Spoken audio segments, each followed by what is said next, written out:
Good afternoon, everyone, and welcome to the City of Casey Council meeting on the 12th of December, our last meeting for 2023. I'd like to welcome everybody in the gallery this afternoon and those watching live stream. And I'd like to start with introducing the panel. My name's Nolene Duff and I'm the Chair of Administrators. Good afternoon, Chair. Cameron Boardman, one of the administrators. Good afternoon, Chair. My name is Miguel Belmar and I'm one of the administrators. Thank you. And I'd like to introduce those officers present this afternoon. First of all, our Chief Executive Officer, Mr Glenn Paterson, James Collins, Director, City Planning and Infrastructure, Jen Bednar, Director, Customer and Corporate Services, Steve Coldham, Director, Community Life. And we're joined this afternoon by a number of staff from the governance team and supported by Matthew Crane, our AV technician. I'd like to start the meeting with the statement of acknowledgement. The City of Casey proudly acknowledges the traditional owners, Casey's Aboriginal communities and their rich culture, and pays respect to their elders past, present and future. We acknowledge Aboriginal people as Australia's first peoples and as the traditional owners and custodians of the land on which we work and live. The diversity statement. The City of Casey is home to remarkable diversity with many cultures, languages, faiths and communities of worship, ages, LGBTQI+ identities and landscapes, together forming our rich and dynamic community story. From our first Australians to our most recent arrivals and every wave between, the City of Casey welcomes and represents all community members and their respective ambitions to live healthy, rewarding and happy lives.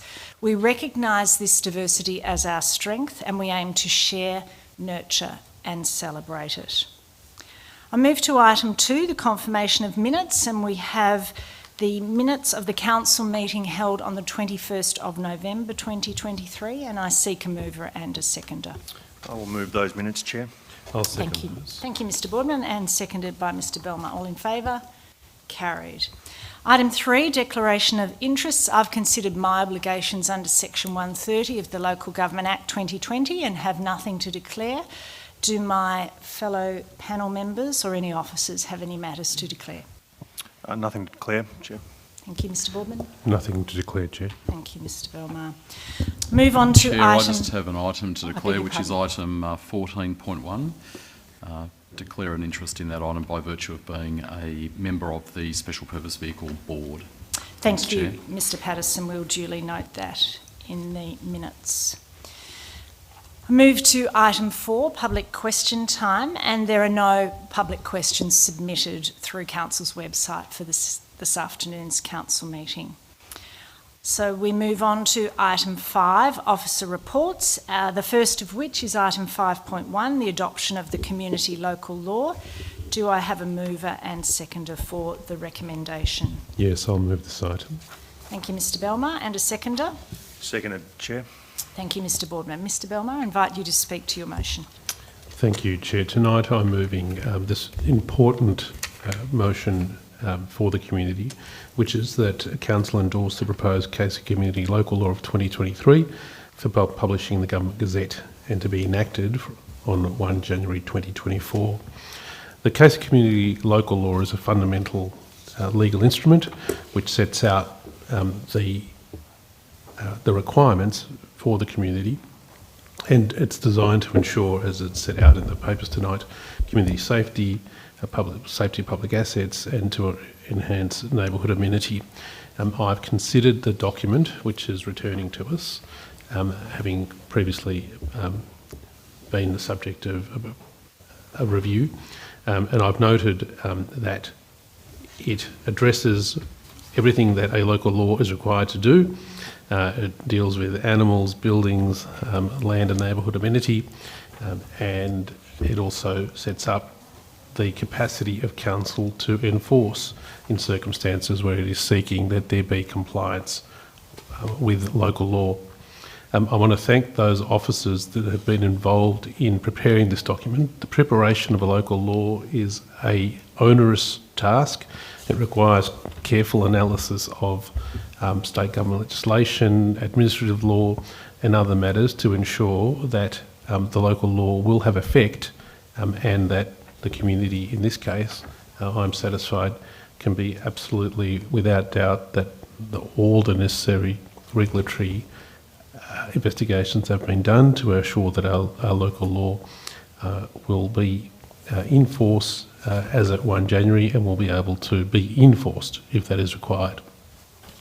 And I want to say that as one last comment, that any good local law sets up the aspirations of council, sets up the performance that is required, and ultimately officers only take that final step in those circumstances when it's unfortunately required. But I want to thank the members of our local laws team who will have the task of enforcing this law, and I know that this community will always work on the principle that they want to obey the law, they want to ensure that local laws are observed, and that the work of our local enforcement officers is minimal because our community is abiding by it to ensure that they live in a safe community. And with those comments, I'm happy to move this motion. Thank you, Mr Belmar. Mr Boardman? Thank you, Chair, and thank you, Mr Belmar, for the comprehensive analysis and endorsement of what, in your words, Mr Belmar, is an exceptionally important document, not just insofar as its administration of council services, but the comprehensive nature of permissible activities and the clarity around application processes and other information relevant to the community to access services, to utilise amenities, and also to behave and approach their activities in a responsible and in accordance with the local law and manner. I do note that Mr Hayes, Mark Richard Hayes from Maddox, has certified under Section 74 of the Local Government Act that the draft local laws post-consultation are consistent with the requirements under Section 72 of the Local Government Act, and therefore the diligence and the endorsement from a statutory perspective has been complied with. I also do not want to repeat anything that Mr Belmar has said, but I do note that there is an expectation that the state government will schedule introduction of 7.5% of a levy as it applies to short stay accommodation, for example Airbnbs, in 2025. That has resulted in us reassessing our policy, and consequently the KC Council has made a decision to amend our approach, and we will no longer be applying any application or permit fee under the local laws in anticipation that that will be usurped by a state government levy in 2025, as I said. So that's an important distinction and key change that we have made through the consultation and evaluation period. Likewise, I have considered all of the process and consultative elements of the recommendation. I also pass on my commendation to council staff who have been involved in preparing such a thorough and comprehensive report, and literally a line-by-line analysis of the local laws. These are not just legally enforceable, but they are subject to judicial review if and when cases do present themselves. Therefore, the elevated analysis that we have to impart to ensure that it is enforceable in addition to the certification is understandable. So with those words, Chair, I'm very pleased to second the recommendation as put. Thank you, Mr Boardman. I also support the motion, and I note in particular the clarity of language and simplicity of language that is used to express what are some quite difficult concepts. So it's clear for the community what the expectations are in the local law, and subsequently I trust that it will ensure that officers are well able to easily implement them. I'll put the motion to the vote. All in favour? Carried. Item 5.2 is the adoption of the 2024 council meeting dates. There's a recommendation. Can I have a mover? Chair, I'd like to move an amendment in my name to recommendation 2. Thank you, Mr Boardman. Could you outline the amendment you're proposing? Recommendation 2 states that the recommendation currently states to endorse the commencement time of council meetings to be 5 p.m. I'd like to move an amendment that 5 p.m. is changed to 4 p.m. Okay. Do I have a seconder for the amendment proposed? Yes, I'll second that. Okay, we'll firstly vote on the amendment. So that is incorporating a recommendation at item 2 that's endorsed the commencement of council meeting times to be 4 p.m. I'll put that motion to the vote. All in favour? Carried. That becomes the motion, and I invite you, Mr. Boardman, to speak to that. Thank you, Chair. Understandably, we adopt the proposed dates, completely consistent with the timings that we have utilised over our duration as administrators. I do want to make a specific point around my rationale for moving that amendment. It is noted in the report that if council meetings started later, there would be a requirement to, under our EBA arrangements, to potentially provide dinner or meal allowance, and also to provide overtime allowances to council staff who would be expected to participate in council meetings. Whilst it has been recommended to us to move the start time, I should say, to 5 p.m, I'm not satisfied that there is significant community justification and or expectation of that. My submission, Chair, is that there is certainly some individuals within the municipality that would like a later start time of council meetings.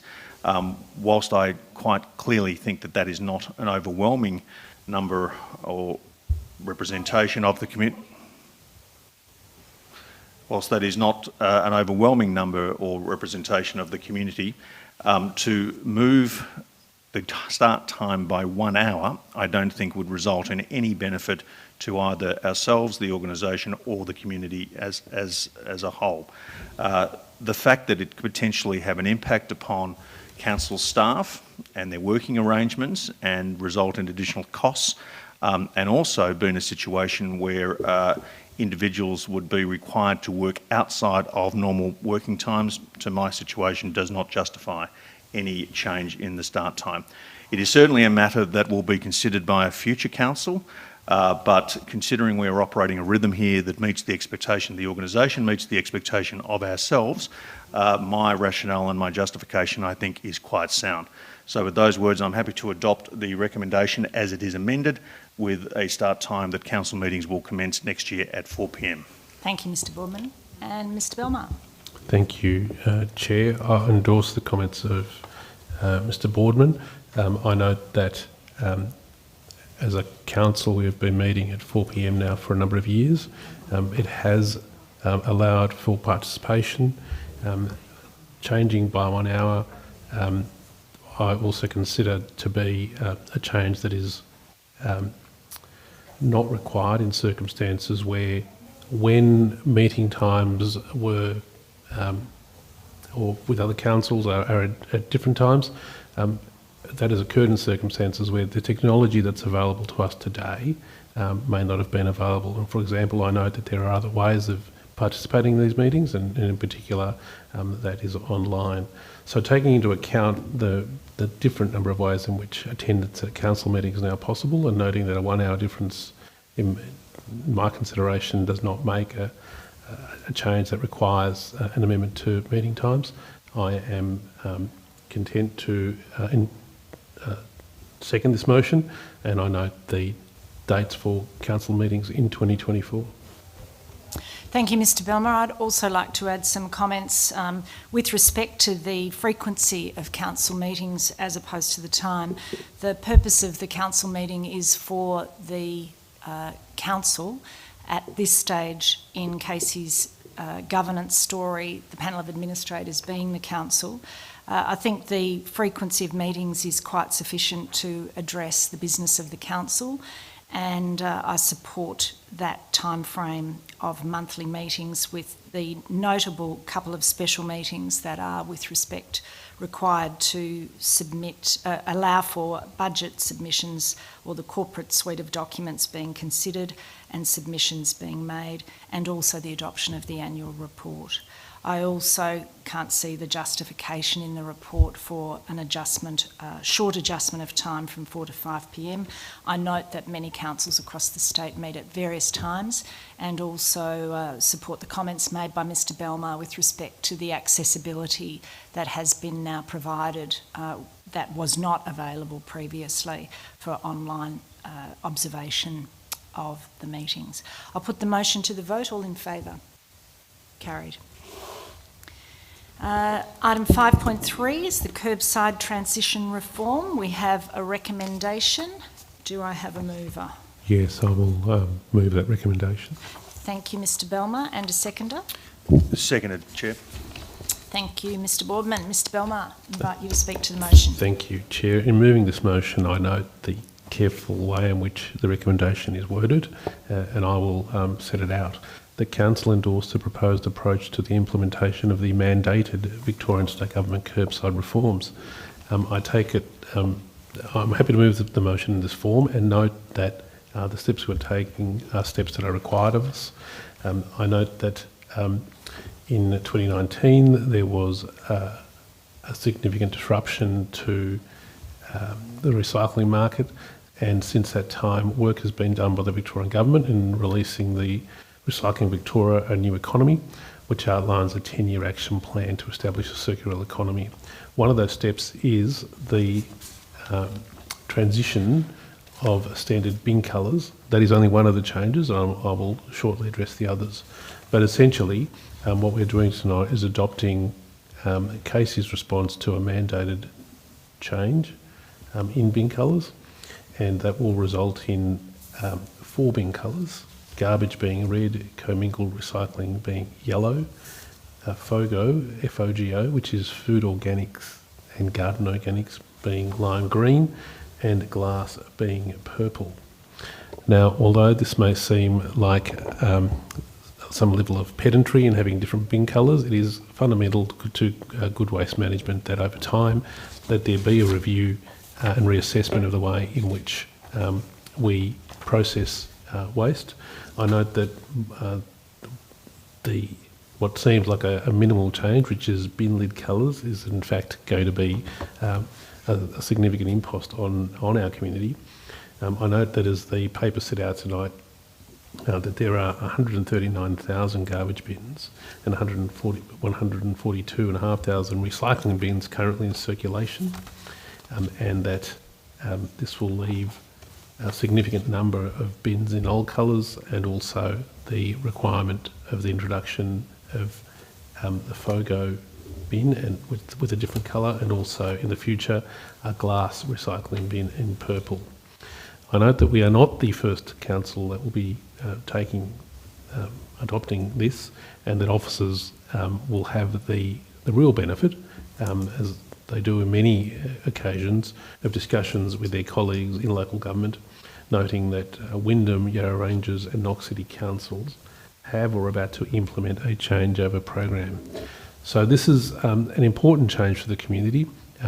The recommended changeover will be in the year 2025-2026, and I note that it will be a significant change in terms of education to the community, and I'm confident that as we get closer to that date, council officers will take the steps necessary to ensure that when the change occurs, the community will be fully appraised of compliance, if I can use that word, or an understanding of the new way in which council will be seeking to process waste.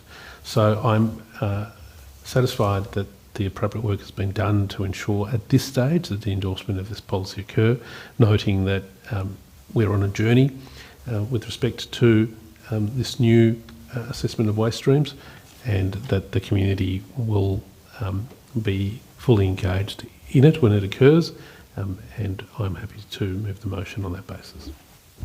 Thank you, Mr Belmar. Mr Boardman.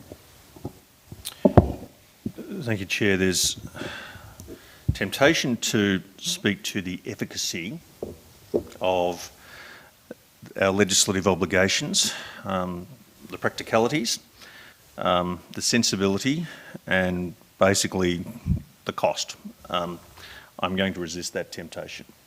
The position of myself and certainly echoing Mr. Belmar's comments is that this is a requirement under Section 60 of the Circular Economy Waste Reduction Recycling Act of 2021.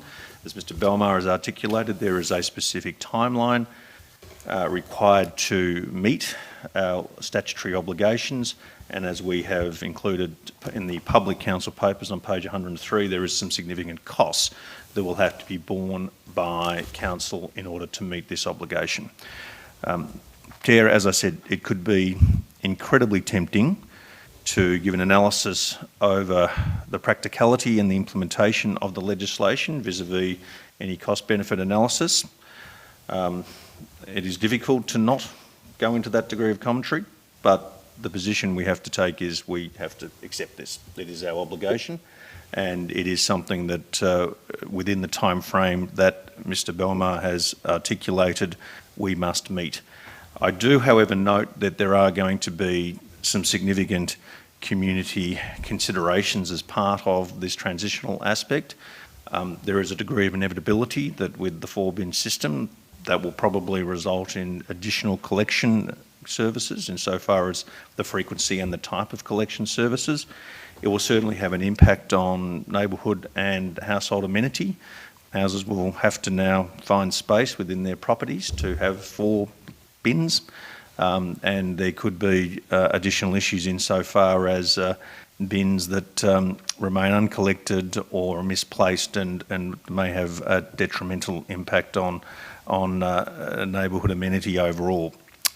However, I state again, it is a statutory obligation. I think there is still an enormous amount of consideration from both the state government and ourselves insofar as what the practical implementations will be, and that has impacts across future decisions that this organisation will make from a waste management perspective, including the next agenda item that we will certainly be talking to. So I don't wish to say too much more than that. I do thoroughly thank and endorse the extraordinary amount and comprehensive nature of the work that council officers have done with this. It is a very complex subject, waste management and collection. We have had some significantly detailed and robust conversations over many months and years around the holistic impact of this particular council service, not just as it relates to the Casey municipality, but in the greater southeast and arguably in the greater metropolitan area as well. But I do, Chair, firmly put on the record my personal appreciation, I'm sure that is echoed by all of us, to the way that we have been briefed, the detail that has been provided, the practicality of those briefings and the comprehensive nature of the analysis that has really assisted us with our decision making in what, as I said, is a very complex area of public policy. So I do support the recommendation, albeit I do remain circumspect as to the long-term benefits and practicalities, and it is something that future councils, not just from a financial management perspective, but as I said, from an efficacy perspective, will need to deal with. Thank you, Mr. Boardman. I also commend the officers on the work that they've done with respect to this report and the practical thinking that they've applied in terms of the implications for our residents of Casey. I also note that there are going to be increased operational costs associated with the various new collection programs that will apply over time, and that is going to result in an increased annual waste charge. But the intention here is to smooth out the implementation to ensure that that is not a sudden increase for residents. So I thank the officers for thinking through the implications, particularly as they impact our residents. I'll put the motion to the vote. All in favour? Carried. Item 5.4 is variation of the current curbside collection contract. So I'll put that motion, I will seek a mover for that recommendation. Yes, I'll move the recommendation as put, Chair. Thank you, Mr. Boardman. And a seconder? Yes, I'll second that. Mr. Belmar. Mr. Boardman, I invite you to speak to your motion. Chair, there is a confidential attachment to this report which outlines the current contractor's justification and reasoning behind requesting the variation. I have, again, read in detail the attachment. I have sought clarification from the officers as to their justification and analysis of the variation. And although I would very much like to be able to discuss in more detail what the reasoning is, understandably I cannot. But I would like to say that this variation is perhaps one of those unintended consequences of what the change in the statutory situation is, and does take into consideration what the current operating environment is, not just for this particular contractor, but for many similar industries in the state. There is undoubted justification for seeking the variation. There is certainly a change in economic and other circumstances which further confirm the necessity for this. We have noted in the public reports analysis around the performance of the current contractor that certainly there were some implications during the COVID period, which was not in any way unique to this council. This was something that was experienced across the state. However, we do note that the performance of this particular contractor has improved substantially since that period. It is a vital service that they provide. The justification and the cost increases are significant, and hence, after considering all the information and again acknowledging the comprehensive and practical nature of the briefings that we have received, I am fully supportive of the recommendation as put. Thank you, Mr Boardman. Mr Belmar. Thank you, Chair. I likewise am satisfied that this motion should be passed. I note that there is a confidential attachment which I have read and considered. The reasons for the requirement for this proposed contract variation are set out in as much detail as they can be in the public document, and I'm satisfied that an appropriate way forward has been found by council officers to ensure the continuing performance of this contract, and to ensure that with our provider that we're always able to have frank discussions when circumstances like this arise, and to ensure that we're a good corporate citizen in ensuring that there is performance of our contracts, and that we're able to arrive at sensible variations when market circumstances require them. I want to thank the officers that have been involved in arriving at this motion that we are moving tonight, and I don't want to add anything further to the comments of Mr Boardman otherwise. And with those comments, I'm happy to second this motion. Thank you, Mr Belmar. I'll put the motion to the vote. All in favour? Carried. Item 5.5 is committee delegates for the year ahead, and there's a recommendation on page 109. Is there a mover for that recommendation? Yes, I will move this motion. Thank you, Mr Belmar. And a seconder? A seconder, Chair. Thank you, Mr Boardman. Mr Belmar. Thank you, Chair. I'll speak briefly to this motion. Chair, the motion tonight recommends that essentially we maintain the delegates to boards, committees and associations that we have had now since the time that the administrators have been in place. I want to thank Mr Boardman and yourself, Chair, for the work that each of you have done in the boards and committees at which you represent council. It's important that council's represented on these committees, and there is quite a bit of work that goes into these representations and this participation. And I want to thank each of my fellow administrators for that work, noting that the chair takes on the bulk of that work in attending 3 outside organisations and meetings. With those comments, I'm happy to move this motion, and noting also that it's my last opportunity to wish the community well for this year and for the holidays, and to ensure that everybody has a safe and festive season, and see you all in the new year. And Thank you, Chair. Thank you, Mr Belmar. Mr Boardman. Thank you, Chair. I endorse the recommendation. Very appreciative, Mr Belmar, for his acknowledgement of both you, Chair, and myself, and the work we do on the committees, and likewise acknowledging Mr Belmar's involvement in Connected Libraries as it's a new entity, and we've spoken many times about the past work. I'm very pleased to be a member of the Ordinance Committee, a fundamental governance instrument of the organisation. We only just met for the final time in 2023 last week. And again, I'm very much looking forward to working with my fellow committee members in 2024. And likewise, I do also pass on my very personal wishes to everyone over the festive season, and wish everyone a safe and prosperous new year, one that I'm sure that many members of the community will be looking for a very long and well-deserved break. And that probably applies to council officers and staff as well. So I firmly place on the record, echoing your sentiments, Mr Belmar.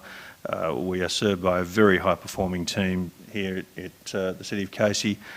We are very pleased to operate in such a transparent, robust and professional environment. I did have the pleasure last week of attending the Staff Awards, and I've passed on my personal thanks to the executive and to those winners, and I just again want to firmly place on the record our thorough appreciation to everyone who works within this organisation. It is clearly evident that it is a very high-performing, proud place to work, and one that makes our lives and jobs that much more easier. So thank you. With those words, Chair, I support the recommendations put. Thank you, Mr Boardman, and thank you both for offering the endorsement of the work of the organisation, which I thoroughly support, and also the good wishes for the festive season. With that, I will put that extensive motion to the vote. All in favour? Thank you. I move on to item 6, consideration of reports of committees, and I simply note the tabling of the material in the agenda. Item 7 is petitions. There are none. Item 8 is late reports. There are none. Item 10 is closed council, and there is one report for closed council, so we will retire to closed council for consideration of that matter. And I'll formally close the last meeting for 2023 and wish everyone a very festive Christmas and a happy 2024. Good afternoon and thank you.